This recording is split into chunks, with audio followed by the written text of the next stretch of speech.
The invisible neighbor, the morning sun glinted off the Westfield Tower, a gleaming 60-story monument to innovation and wealth that dominated the San Francisco skyline.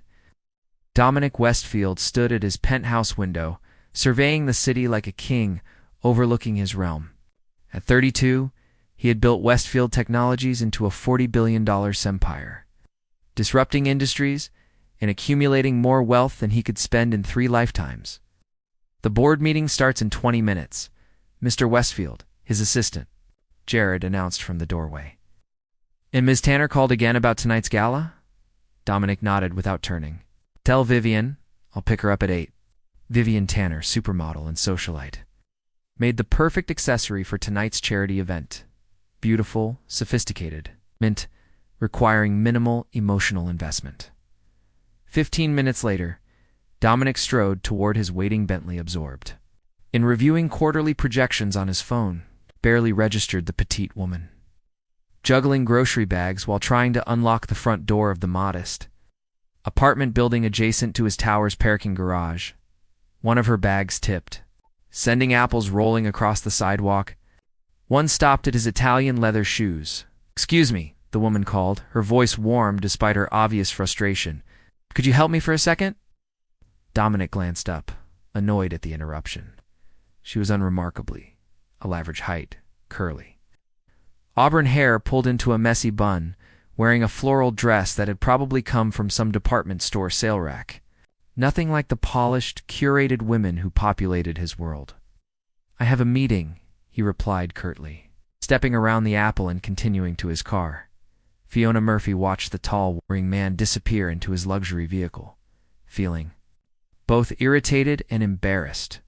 She recognized him, of course. Everyone in the neighborhood knew about Dominic Westfield, the tech wunderkind whose gleaming tower had been completed last year, driving up property values and pushing out long-time residents. "Don't take it personally," said Mrs. Hernandez, her elderly neighbor who had witnessed the exchange and now helped her retrieve the scattered fruit. "Men like that don't see people like us." "I'm not invisible," Fiona muttered, balancing her. Recovered groceries.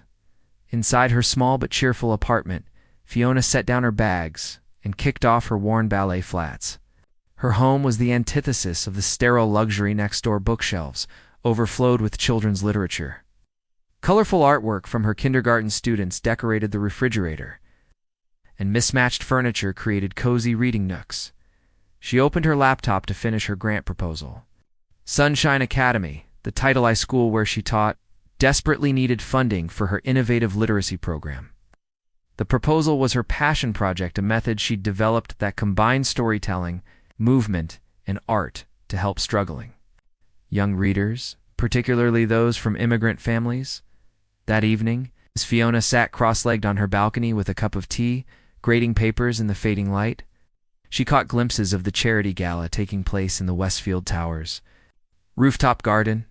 Through the glass walls, she could see Dominic Westfield in a perfectly tailored tuxedo, stunning blonde on his arm, surrounded by San Francisco's elite. 2 different worlds, separated by mere yards, but divided by invisible barriers stronger than any wall. Different universes, Fiona murmured, turning back to her students' work. She had 25 children counting on her to help shape their futures. That mattered more than being acknowledged by a man who couldn't spare 10 seconds. To help a stranger? Little did she know how dramatically those universes would collide. Separate journeys, 3 years passed, like scenes from parallel movies playing side by side, occasionally brushing against each other, but never truly connecting. Dominic Westfield's trajectory continued its meteoric rise. Westfield Technologies expanded into artificial intelligence and biotechnology, adding another $15 billion to his net worth. Business magazines featured him on their covers with headlines like the digital king and Midas of the modern age. His dating life followed a predictable pattern, sophisticated. Beautiful women who understood the arrangement, companionship without commitment, passion without permanence. Yet something had shifted within him. Sitting in his expanded penthouse now, occupying the entire top floor of Westfield Tower, Dominic found himself staring at the walls of achievements that felt increasingly hollow. "The Monaco property is ready for your inspection next week," His new assistant Prisha informed him as she arranged his schedule. And the Nakamura merger is proceeding ahead of projections. Good, Dominic replied absently, his attention caught by something outside his window. In the small community garden, beside the apartment building next door, a group of children were gathered around a woman with auburn hair. She was reading to them dramatically, her hands painting stories in the air as the children watched, entranced. "Who is that?" he asked, more to himself than to Prisha.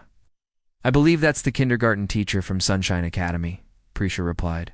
"She runs a weekend literacy program for neighborhood children. Quite successful, I hear. The waiting list is months long." Dominic watched for a moment longer before turning away. "Schedule a review of our education initiatives for next week. I want to see where our foundation money is going." Meanwhile, Fiona Murphy's life had taken unexpected turns of its own. Her grant proposal had been accepted, allowing her to implement her innovative reading program at Sunshine Academy. The results had been so impressive that educators from other districts began visiting to observe her methods. "You should publish your curriculum, Fiona," urged her colleague Tenzin as they walked home from school one spring afternoon. "Teachers everywhere could benefit from your approach." Fiona laughed, adjusting the stack of projects in her arms. "I'm too busy actually teaching to write about teaching. Besides, I'm still refining everything." Her modest apartment had become a hub of activity. Twice a week, she hosted teacher workshops. Weekends found her in the community garden with neighborhood children whose parents couldn't afford enrichment programs. Her living room was now dominated by a large bookshelf her brother had built, filled with multicultural children's literature purchased with small portions of each paycheck. She had dated occasionally a fellow teacher, musician who performed at the cafe down the street, but nothing had lasted. Her friends teased her about being married to her work, and perhaps they weren't entirely wrong. "You give so much to everyone else," her best friend Jasmine observed during one of their monthly dinner dates. "When do you plan to save some of that amazing Fiona energy for yourself?" "I'm happy," Fiona insisted, and mostly it was true. The occasional glimpses of Dominic Westfield entering his building or driving past in his luxury cars had become less frequent as her own life grew busier and more fulfilling. One rainy Tuesday, Fiona was hurrying to the subway when a black Bentley splashed through a puddle, drenching her completely. The car stopped, and the back window lowered slightly. Through the tinted glass, she recognized Dominic's profile as he spoke on his phone, completely unaware of what had happened. The window closed, and the car pulled away, leaving Fiona standing there in her soaked clothes. "Still invisible," she muttered, squeezing water from her sleeve. That same evening, Dominic sat in a five-star restaurant across from Claudia. His latest companion, a brilliant neurosurgeon whose conversation he found himself unable to focus on. Instead, his mind kept returning to the education initiative review he'd received. The foundation was funding dozens of programs, but most seemed performative rather than transformative. "We need something authentic," he told his foundation director the next morning. "Something that actually changes lives, not just generates positive PR." The director nodded thoughtfully. "There's an interesting local program at Sunshine Academy. Small, but their results are remarkable." The teacher developed a whole new approach to literacy for disadvantaged students. "Could look at scaling something like that nationally. Send me the details," Dominic replied, his attention already shifting to his next meeting. Neither of them knew that this casual decision would alter the course of two separate journeys, finally bringing them to the same intersection after years of near misses and parallel paths. As autumn leaves began to fall, Fiona received an unexpected email from the Westfield Foundation, requesting a meeting about her literacy program. Subject line read, "Potential National Expansion Initiative." She stared at her screen in disbelief, unaware that her invisible years were about to end. An unexpected reunion. The Westfield Foundation occupied 3 floors of the tower, with the main conference room offering a panoramic view of San Francisco Bay. Fiona smoothed her best blazer, forest green number she'd splurged on last year and tried to calm her racing heart. After 2 weeks of preliminary meetings with Foundation staff, today she would present her literacy program to the executive committee. "Ms. Murphy, they're ready for you," said the sleek receptionist, leading her toward double doors that seemed to open automatically 6 people sat around a gleaming table, but Fiona's eyes locked immediately on the man at the head. Dominic Westfield looked exactly as she remembered, yet somehow different, a new gravity in his expression, perhaps, or subtle lines around his eyes that hadn't been there 3 years ago. "Ms. Murphy, welcome," said Regina Torres, the foundation director she'd met previously. "Allow me to introduce our founder, Dominic Westfield." Dominic stood, extending his hand. "Ms. Murphy, your program has impressed my team considerably." No recognition flickered in his eyes. Of course he wouldn't. Remember Hertha, unremarkable neighbor he'd dismissed, the woman his car had drenched on a rainy day? To him, she was just another grant recipient, another charity case. Fiona shook his hand firmly. "Thank you for the opportunity to share my work, Mr. Westfield." For the next 40 minutes, Fiona presented her literacy methodology with a passion that transformed her. This was her element, explaining how storytelling connected to cognitive development, demonstrating movement activities that reinforced reading comprehension, showing videos of her students' remarkable progress. "The key is creating cultural relevance," she explained, advancing to a slide showing children acting out a folktale. "When children see themselves in stories, their engagement increases exponentially. We've developed a curriculum that incorporates narratives from 27 different cultural traditions represented in our school." Throughout her presentation, she noticed Dominic watching her with increasing interest, occasionally leaning forward to study her data more closely. When she finished, the questions came rapidly, and she answered each with confidence born from years in the classroom. "Your results speak for themselves," Regina concluded. "We'd like to pilot your program in 20 schools across 5 states, with you serving as program director." Fiona blinked. "That would mean leaving my classroom," Regina clarified. "A 1-year commitment to establish the program, train facilitators, and evaluate outcomes." "We'd compensate you appropriately, of course," added Dominic, speaking directly to her for the first time since the introductions. This could help thousands of children nationwide. The meeting concluded with promises of formal proposals to follow. As Fiona gathered her materials, Dominic approached. "Have we met before?" he asked, a slight frown creasing his brow. "Something seems familiar." Fiona considered telling him about their previous encounters, but decided against it. "I don't believe." "So, Mr. Westfield, I would have remembered." "Dominic, please," he said. "I'll be working closely with this initiative. I'm particularly interested in your community garden program as well. I've seen it from my window." So he had noticed after all. The thought gave Fiona an unexpected flutter that she quickly dismissed. "Well, I should go. My students expect story. Time at 2, she said, checking her watch. "May I walk you out?" he offered, surprising them both. In the elevator, an awkward silence fell. Dominic seemed to be studying her, as if trying to place a half-remembered face. "Your passion for teaching is evident," he finally said. "It's refreshing to see someone so genuinely committed to their work." "These children deserve nothing less," Fiona replied simply. "Education changed my life. I'm just paying it forward." Something in her words seemed to strike him. "Most people who come to my foundation want something from me. You just want something for your students?" The elevator doors opened, and they crossed the opulent lobby together. Outside, the autumn sunshine bathed the street in golden light. The contrast between his world and hers had never been more apparent, the gleaming tower behind them, her modest apartment building visible just down the block. "I look forward to working together, Fiona," Dominic said, offering his hand again.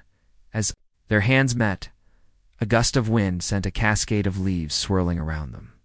One landed on Dominic's shoulder, and without thinking, Fiona reached up to brush it away. 3 years ago, you wouldn't stop to help me pick up spilled groceries right here on this sidewalk," she said quietly. 6 months ago, your car splashed through a puddle and drenched me completely. You never even noticed." Recognition dawned in his eyes, followed by genuine surprise and then most unexpectedly embarrassment. "You're my neighbor," he said slowly. "I'm sorry, I didn't." "It's fine," Fiona interrupted with a small smile. "I wasn't part of your world then, but it seems the universe has other plans now." Before he could respond, she turned and walked away, leaving Dominic Westfield standing on the sidewalk, watching her go with new eyes. That evening, A delivery arrived at Fiona's door, a basket of perfect apples and a handwritten note. I should have stopped to help. I'm glad to have a second chance to get it right. The invisible barrier between their worlds had finally begun to crack. Seeing clearly, winter descended on San Francisco, bringing foggy mornings and early sunsets. The pilot program launched with impressive momentum, transforming the rhythm of Fiona's days. Mornings still found her in her classroom at Sunshine Academy, but afternoons were now dedicated to developing training materials and coordinating with the 19 other schools across the country. The Westfield Foundation had converted a sunny corner office on the 58th floor for her use, with views that made her dizzy the first few times she looked out. 3 days a week, she would ride the elevator up to this borrowed kingdom, feeling like a visitor to another planet. These assessment metrics look promising, Dominic said during their third project review meeting he had taken to attending. These sessions, personally, something Regina had informed her, was highly unusual. Seattle and Atlanta are already showing reading comprehension improvements. Fiona nodded, trying to focus on the data rather than the man. Since their sidewalk revelation, something had shifted between them. Dominic was unfailingly professional, but there was a new attentiveness in his manner, a genuine interest that went beyond mere courtesy. The real test will be the 6-month evaluations, she replied. Sustainable improvement is what matters, not just initial enthusiasm. You don't celebrate your wins much, do you? He observed. Fiona smiled slightly. In teaching, today's win is just tomorrow's starting point. After the meeting, Dominic surprised her. Would you join me for coffee? There's a place downstairs that doesn't serve anything with pretentious names. I promise. The cafe was indeed refreshingly unpretentious. Tucked into the building's atrium with simple wooden tables and local art on the walls, they settled into a quiet corner with their drinks.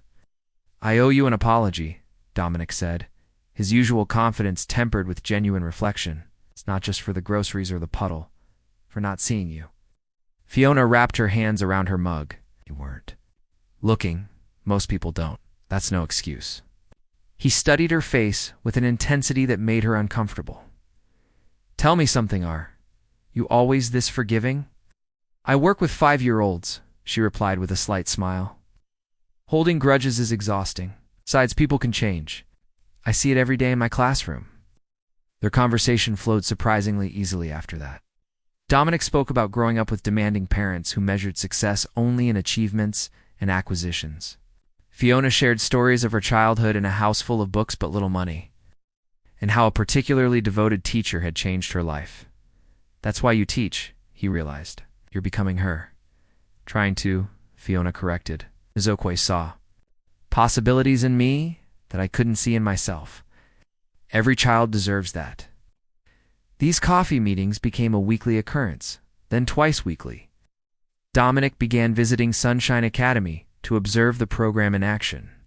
Sitting cross-legged on the reading rug with wide-eyed kindergartners who were thoroughly unimpressed by his billionaire status but delighted by his willingness to play the troll voices during story time, Mr. Dom does the best growls, confided Zayden, one of Fiona's most struggling readers, now blossoming under the program.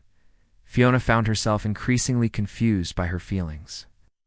The arrogant man who had dismissed her was revealing himself to be complex, thoughtful, and surprisingly vulnerable. He asked questions about her teaching methods and actually listened to the answers. He remembered her students' names and specific challenges they faced, and sometimes when he thought she wasn't looking. She caught him watching her with an expression that made her heart beat faster. Meanwhile, Dominic was experiencing his own transformation. Board meetings and acquisition negotiations that once energized him now felt hollow compared to the joy of watching a child sound out their first complex word. The elegant socialites who had decorated his arm at galas seemed shallow next to Fiona's authentic passion and quiet strength. You've changed, observed Prisha, his assistant, after he canceled a weekend in Monaco to attend a Saturday literacy workshop in Oakland. Maybe I'm just finally seeing clearly, he replied. The revelation came during an ordinary moment. They were walking through the community garden after a program session, San Francisco glittering below them in the early evening light. Fiona was describing her plans to expand the garden to include a butterfly habitat when Dominic suddenly stopped walking. I've dated some of the most beautiful women in the world, he said abruptly, but I was never really seeing them. Just like, I didn't see you 3 years ago. Fiona froze, unsure how to respond. But I see you now, Fiona, he continued, his voice uncharacteristically hesitant, and I can't stop seeing you. Before she could reply, his phone rang a board emergency requiring his immediate attention. The moment shattered, leaving both of them in uncertain territory. That night, Fiona stood on her small balcony, looking across at the penthouse windows where lights still burned. The distance between their worlds seemed both vast and insignificant. Now, careful, Murphy, she whispered to herself. Fairy tales are for your students, not for you. She had seen too many of her friends fall for men, who temporarily slummed in their world before returning to their natural habitat. And Dominic's habitat was as far from hers as Earth from Mars. Yet something told her this was different. Who now brought homemade muffins, admittedly purchased from the bakery downstairs, to her students and spent hours discussing educational theory with her bore. Little resemblance to the dismissive figure from 3 years ago, people could change. She believed that. The question was whether she was brave enough to trust in that change when her heart was at stake, as if sensing her thoughts. Her phone chimed with a text. Thank you for helping me see what matters. Dinner tomorrow. No agendas. No foundation. Business. Just us. Fiona stared at the message, her finger hovering over the screen. After a long moment, she typed, yes. Worth the wait. Spring arrived in a symphony of cherry blossoms and fresh possibilities. The pilot program had expanded to 50 schools, with preliminary data exceeding even the most optimistic projections. Fiona divided her time between her classroom, the foundation office, and increasingly, Dominic's world. Their first dinner had led to a second, then museum visits, jazz concerts in the park, and quiet evenings discussing everything from educational philosophy to their favorite childhood books. Dominic had introduced her to his small circle of genuine friends, as opposed to his large circle of business associates, while Fiona had brought him to her brother's cramped apartment for Sunday. Dinners where no one cared about his net worth. Yet, for all their growing closeness, Fiona maintained a careful distance. She welcomed Dominic into her life, but kept him at the edges of her heart, wary of fully trusting this transformation. You're still waiting for the other shoe to drop? Observed Jasmine over lunch. It's been months, Fiona. At some point, you have to decide if you're in or out. It's complicated, Fiona replied, pushing her salad around. Our worlds are so different. That's just geography, Jasmine countered. The question is whether your values align. Everything else is just details. That evening, Fiona was grading papers when an urgent call came from Regina. There's a situation with the Newark school implementation. The local board is threatening to pull out over budget concerns. Dominic is flying there tonight to meet with them tomorrow. I should be there, Fiona said immediately, thinking of the children she'd met during her training, visit children who desperately needed this program. 3 hours later, she was boarding Dominic's private jet, still somewhat dazed by the speed with which everything had been arranged. Thank you for coming, Dominic said as they took off. Your passion for this program is our best advocate. The Newark meeting was tense. Budget constraints had the school board looking for programs to cut. And as the newest initiative, the literacy program was vulnerable. For 2 hours, Fiona presented data, showed videos of student progress, and passionately defended the necessity of early literacy intervention. These aren't just statistics, she concluded. These are children whose entire futures change when they learn to read well. Every dollar spent now saves thousands in remediation later. The board remained unmoved, citing financial realities that couldn't be ignored. Then Dominic stepped forward. Westfield Foundation will cover the implementation costs for 3 years, with no obligation from the district except to maintain the program's staffing. If the results don't justify continuation after that time, we'll walk away. Frowned. That's millions of dollars. Yes, Dominic agreed simply. And worth every penny if it changes these children's lives. The board voted unanimously to continue the program. Outside, rain poured down as they rushed to their waiting car. You didn't have to do that, Fiona said once they were inside. The Foundation budget wasn't planned for this kind of expenditure. Not coming from the Foundation, Dominic replied quietly. It's coming from me personally. Fiona stared at him. Why? Because I saw their faces in those videos you showed. Because I heard the determination in your voice. Because some things matter more than money. You reached for her hand. Because you've changed how I see everything, Fiona. The car stopped at their hotel, and they dashed through the downpour. In the elevator, water dripping from their clothes. Fiona finally saw with complete clarity. This wasn't the same man who had dismissed her 3 years ago. This was someone who had chosen to grow, to learn, to see beyond the narrow confines of his privileged world. You're staring, Dominic said with a small smile. I'm seeing you, she replied, the real you. In her hotel room, they talked until dawn about fears and hopes, about the walls they'd both built for different reasons, about what they wanted from life and from each other. I was afraid of being a novelty to you, Fiona admitted, the quaint teacher who amused you for a season. Before you returned to your real life? And I was afraid you'd never see me as anything but that arrogant man on the sidewalk, he countered. That my past would always stand between us. As sunrise painted the Newark skyline in gold and pink, Dominic took her hands. I've spent my life acquiring things that never filled the emptiness. You showed me what really matters, connection, purpose, making a difference. I'm not perfect, Fiona. I'll still make mistakes. But I promise to always see you. That's all anyone can ask, she whispered. To be truly seen. Their kiss felt like both an ending and a beginning, closing the chapter on their separate journeys and opening one they would write together. 6 months later, the community garden beside Fiona's apartment building was transformed for an evening celebration. Fairy lights twinkled in the trees, and children from Sunshine Academy performed a reading of their collectively written story, The Tower in the Garden.